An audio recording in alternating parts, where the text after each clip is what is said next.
Ok, aujourd'hui on va faire le Bottle Cap Challenge. Let's go!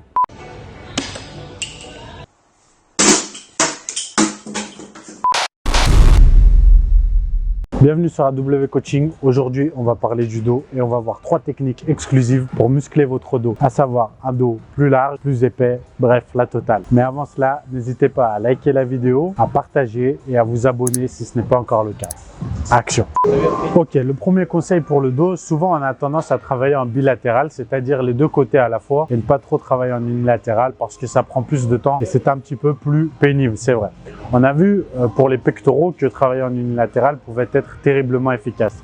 Mais c'est encore plus vrai pour le dos et je vais vous montrer tout de suite pourquoi. Admettons que j'adopte une prise classique comme ça en bilatéral, c'est-à-dire les deux côtés à la fois. Lorsque je vais tirer, arriver au maximum ici, mes deux omoplates vont se rencontrer très vite et je vais manquer de mobilité, c'est-à-dire que je ne vais pas pouvoir aller aussi loin dans l'exercice, dans l'exécution, dans l'amplitude que si j'étais à un bras. Je vous montrerai la différence. On va bien le voir ici de dos.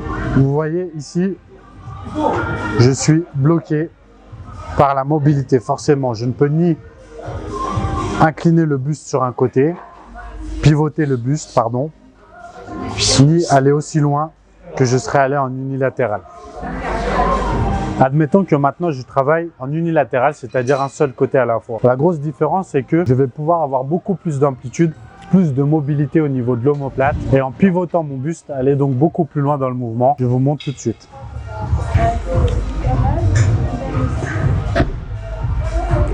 Ici, je vais pouvoir vraiment décrocher l'épaule en arrière, l'amener bien contre la colonne, l'omoplate et l'épaule contre la colonne au maximum en pivotant le buste sans pour autant exagérer, ne pas faire des conflits au niveau de la colonne vertébrale, mais je vais pouvoir optimiser vraiment la contraction et aller recruter le milieu de mon dos, trapèze moyen et inférieur et optimiser la contraction musculaire et donc l'efficacité de l'exercice. Vous le voyez ici de dos, mon omoplate va beaucoup plus loin.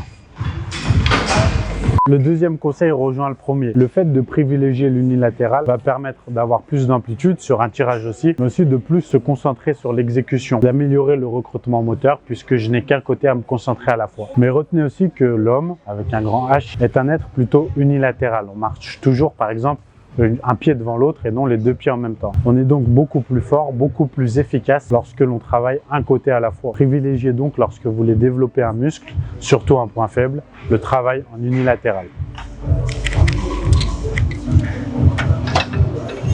Ici encore une fois, si je travaille les deux côtés à la fois, je vais avoir beaucoup plus de mal à équilibrer mon effort.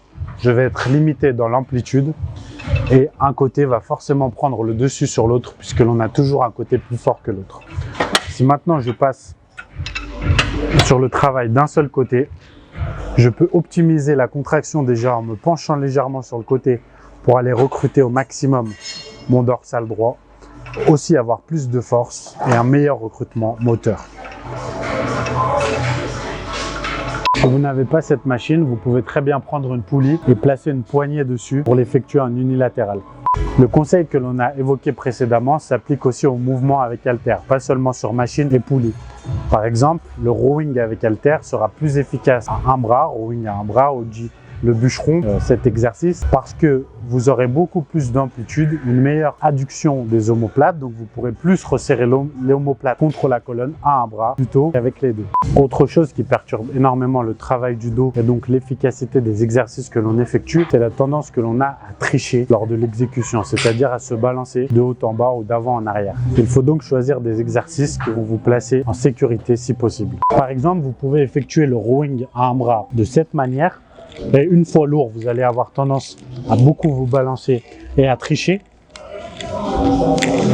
Ou alors, vous pouvez l'effectuer comme ceci, sur le ventre, sur un banc. L'exercice sera le même, sauf que ma poitrine va être bloquée par le banc. Et je vais ainsi éviter de tricher et très vite m'en rendre compte si je bouge énormément le buste.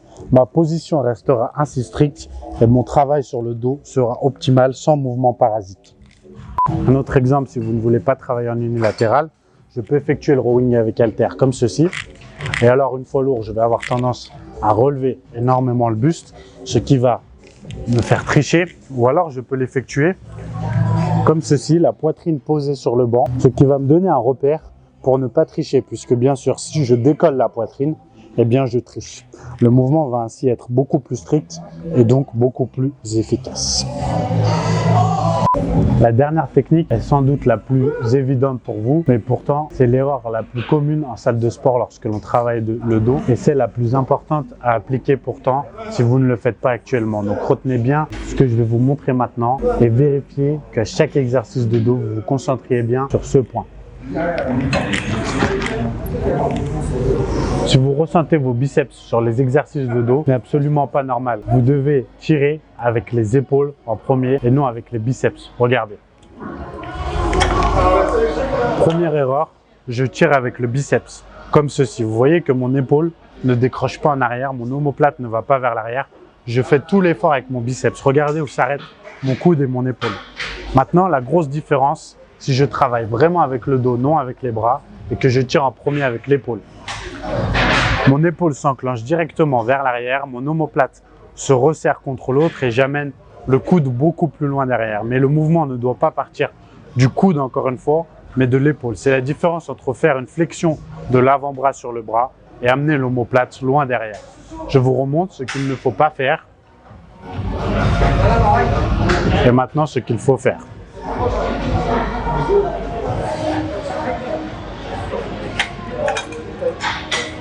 Voilà pour ces 3 conseils pour le dos. J'espère que cette vidéo vous aura plu. N'hésitez pas à liker, à partager. On se retrouve très vite pour une nouvelle vidéo. A plus, bye bye. Cette photo là, ça faisait 20 ans que j'ai pas fait de sport. Grâce à lui, je te jure, je me suis affini. Je suis devenu une bête. On dirait une pub pour les céréales Lyon.